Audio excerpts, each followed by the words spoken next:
Porque raras são as vezes que às vezes a gente não magoa os outros, que a nossa fala traz alguma mágoa, algum ressentimento. Aquela pessoa ouviu a minha comunicação de forma violenta, né? Senão eu não magoaria, eu não ofenderia, senão as relações seriam super fáceis. E a coisa mais difícil que tem é se relacionar.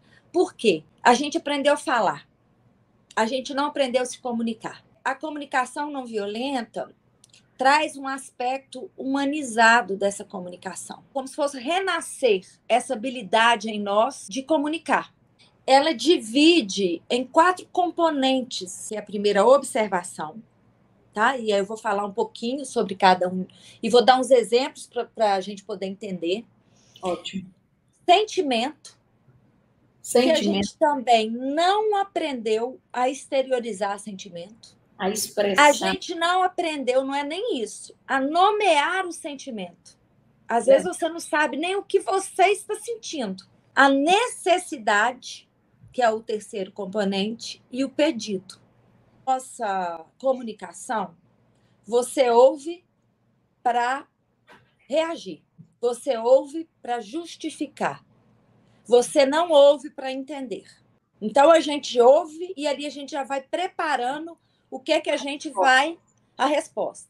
A gente não ouve para entender. Entende? Então é para reagir. Então o primeiro componente é a observação.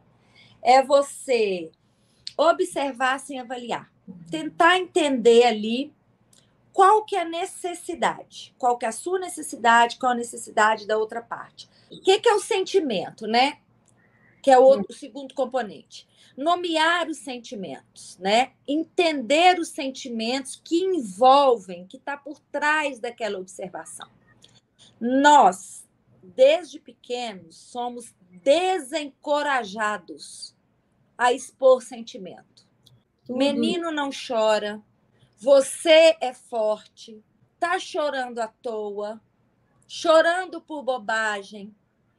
Enxuga as lágrimas. Engole esse choro. O adulto que nos formou e que conviveu com a gente, ele tem que expressar o sentimento dele. E ele não expressa, principalmente perto de uma criança. Tem uma história que o Marshall conta no livro, para a gente exemplificar, de um estudante desses que vivem em alojamento, falando que o colega dele de quarto colocava um som muito alto à noite e ele não conseguia dormir. Aí o Marshall pergunta para ele assim, e como que você se sentia? Ele falava assim, eu acho que isso era inapropriado. Não, não foi isso que eu perguntei. Perguntei como que você se sentia. Exatamente. Que ele deve ter algum distúrbio. Não, mas isso não é sentimento. Isso é o que você acha ou pensa do outro. Eu quero saber como que você se sentia. Aí ele parou assim e falou assim, não tenho uma resposta para te dar. Eu não sei dizer o que eu sentia. Você vê que o tempo inteiro a gente tem dificuldade de expressar esses sentimentos. Como a gente tem dificuldade de expressar esses sentimentos, a gente não traz isso para a nossa fala. Porque você não sabe o que aquilo está representando para você. Então, você primeiro tem que entender. Você observa, sente. Deixa eu ver o que através da sua observação eu senti, a outra pessoa está sentindo, o que eu estou sentindo. Né? Para você conseguir juntar, para você fazer a frase ideal. Que seria a comunicação ideal, a pergunta ideal. Sinto que não consegui evoluir no meu trabalho. Isso é sentimento? Não. E as pessoas usam como se isso fosse sentimento. Eu estou frustrado porque não consegui evoluir no meu trabalho. Isso é um sentimento de frustração. Ok? Eu estou me sentindo inadequado, inapropriado. Então, às vezes, essa palavra sinto, a pessoa fala o tempo inteiro achando que ali ela está demonstrando qualquer tipo de sentimento. E não está. Aí tem uma história aqui no livro do Marshall. A mulher, o casal foi para terapia, a queixa dela é que o marido ela não sabia o que o marido sentia. O marido dentro de casa o tempo inteiro era como se fosse uma parede. Calado no canto dele. Não exteriorizava, não falava nada. E ela falou... Aí, nesse momento, ela explicando isso para a terapeuta, o marido continuou inerte. Mudo.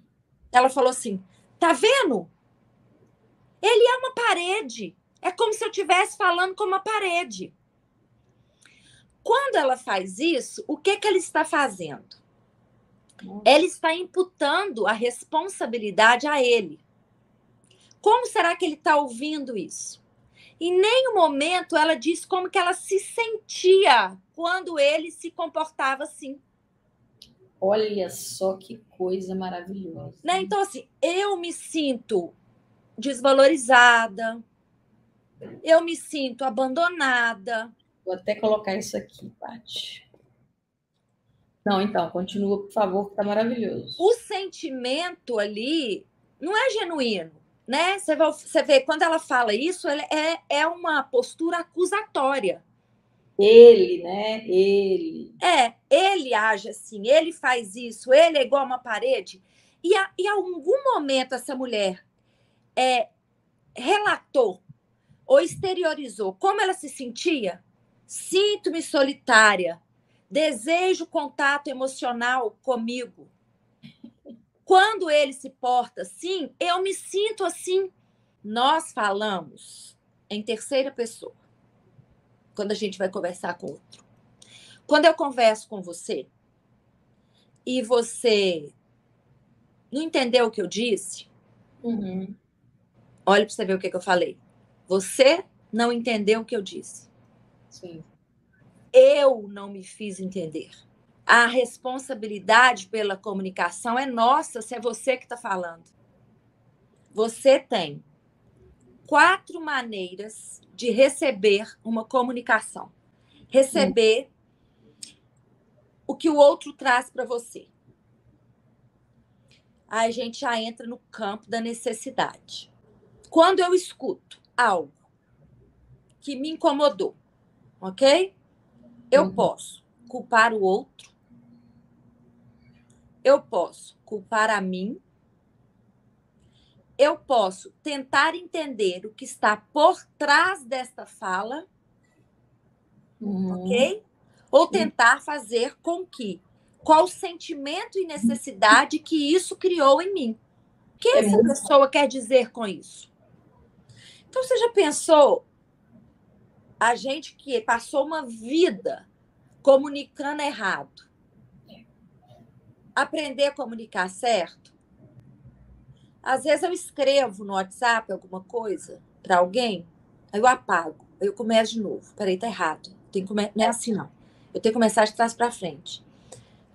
Não, assim eu tô sendo agressiva, porque eu tô colocando a culpa, imputando a responsabilidade naquela pessoa pelo que está acontecendo. É uma mudança completa de paradigma. E é um exercício, Paty, você está falando aí, é um exercício, não é só diário, é um exercício a cada segundo, porque a gente se comunica o tempo inteiro. Muito isso que a CNV ensina. Né? A necessidade das partes que não são atendidas e a falta de habilidade no diálogo. Completamente. A gente vê isso, a gente que é médico, psicólogo, psicanalista, a gente vê isso no consultório. As pessoas não sabem conversar, né?